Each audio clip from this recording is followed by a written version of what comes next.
இது விவேக். சினிமாவில் வெள்ளிக்கிழமை அப்படிங்கிறது ஒரு பொன்னான நாள்.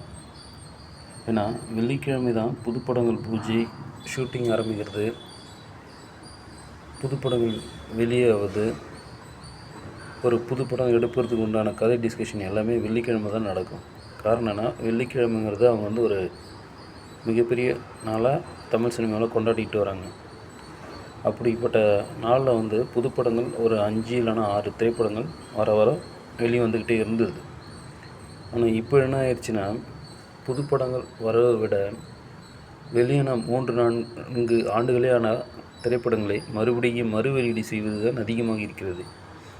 இப்படி மறுவெளியீடு செய்வதனால் தியேட்டர் உரிமையாளர்களுக்கு என்ன லாபம் கிடைக்கும், அல்லது மற்றவர்களுக்கு என்ன அதில் பிரயோஜனம் இருக்கிறது என்று தெரியவில்லை. காரணம், கலெக்ஷன் அதிகமாக நடக்கிறது என்றனால் பொய்யான ஒரு ரிப்போர்ட் கொடுக்க வாய்ப்பு இருக்கிறது.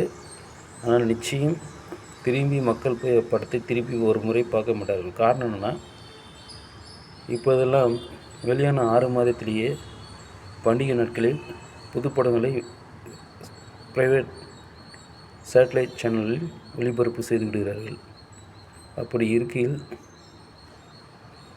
தியேட்டர்களில் சென்று படம் பார்க்கும் மக்கள் குறைவாக தான் இருப்பார்கள். மேலும் புதுப்படங்கள் வருவதனால் ஒரு சினிமா என்பது உயர்மட்ட குழுவுக்கு மட்டுமே சம்பந்தப்பட்டது அல்ல. அதில் அடிமட்ட தொழிலாளர்களும் பணிபுரிகிறார்கள். அவர்களுடைய குடும்பமும் வாழ்வாதாரமும் சினிமாவை நம்பியே இருக்கிறது. அப்படி இருக்கும் பட்சத்தில் புதுப்படங்கள் வந்து கொண்டே இருந்தால்தான் அவர்களுக்கு சம்பாத்தியமும் வாழ்க்கையும் சிறப்பாக இருக்கும். புதுப்படங்கள் எடுப்பது குறைவாகிவிட்டால் அடிமட்ட தொழிலாளர்களின் நலன் மிகவும் மோசமாக இடம், சினிமா உலகமே அழிந்துவிடும். ஆகையால் புதுப்படங்கள் அதிகமாக கொண்டு வர முயற்சி செய்யுங்கள். அதே போல் இப்பொழுதெல்லாம் திரைப்படங்கள் ஓடாததற்கு முக்கிய காரணமே காதல் என்ற ஒரு பாணியிலேயே எல்லா திரைப்படங்களும் எடுக்கிறார்கள். ஆனால் காதலை சொல்லக்கூடிய வகையில் ஒரு சமூக போராட்டத்தையோ, ஜாதி மத போராட்டத்தையோ, அல்லது ஏழை பணக்காரர் என்ற பாகுபாட்டையோ சம்பந்தப்படுத்தி அக்கதையை கொண்டுட்டு போனார்களேயானால் நிச்சயமாக பார்ப்பவர்கள் மனதை கவர்ந்து இழுக்கும். மேலும் குடும்பம் கதையெல்லாம் இப்போது வருவதில்லை. ஒரு சகோதரத்துவமான கதைகளும் வருவதில்லை. மேலும் வேலையில்லா பட்டதாரிகளை பற்றிய கதைகளும் வருவதில்லை. பணியில் பணிபுரிகிறவர்களுடைய வாழ்வாதாரத்தை பற்றியும் இப்போது கதை வருவதில்லை. இப்போது கதை எடுப்பதற்கு நிறைய சூழ்நிலைகளும் யதார்த்தங்களும் இருக்கின்றன. ஆனால் இயக்குநர்கள் யாருமே அதை பற்றி யோசிக்கிறார்களா என்று தெரியவில்லை.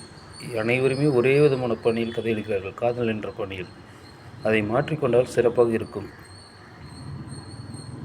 மேலும் அரசியல் யதார்த்தங்களை எடுத்து சொல்ல இப்போது எந்த நடிகரும் முன்வருவதில்லை. விஜயகாந்த் ஐயாவுடைய இடம் இன்றும் வெற்றிடமாக தான் இருக்கிறது. அவருடைய இடத்தை எந்த நடிகர் முன்வந்து செயல்படுத்துவார் என்று தெரியவில்லை. அதையெல்லாம் மாற்றிக்கொண்டால் நிச்சயமாக தமிழ் சினிமாவில் நன்றாக இருக்கும். அரசியல் சூழ்நிலை இப்போது நிறையவே எடுத்து சொல்லக்கூடிய விதம் நிறைய இருக்கிறது. சினிமாவில் அதை எடுத்து கொண்டு வரலாம். அதற்கு இயக்குநர்களும் முன் வரவில்லை, நடிகர்களும் முன் வரவில்லை. இதையெல்லாம் சற்று மாற்றிக்கொண்டு மக்களுக்கு பிடித்த மாதிரி கதைகளையும் சினிமாவையும் கொண்டு வந்தால் நிச்சயம் நன்றாக இருக்கும். இப்படிக்கு விவேக்.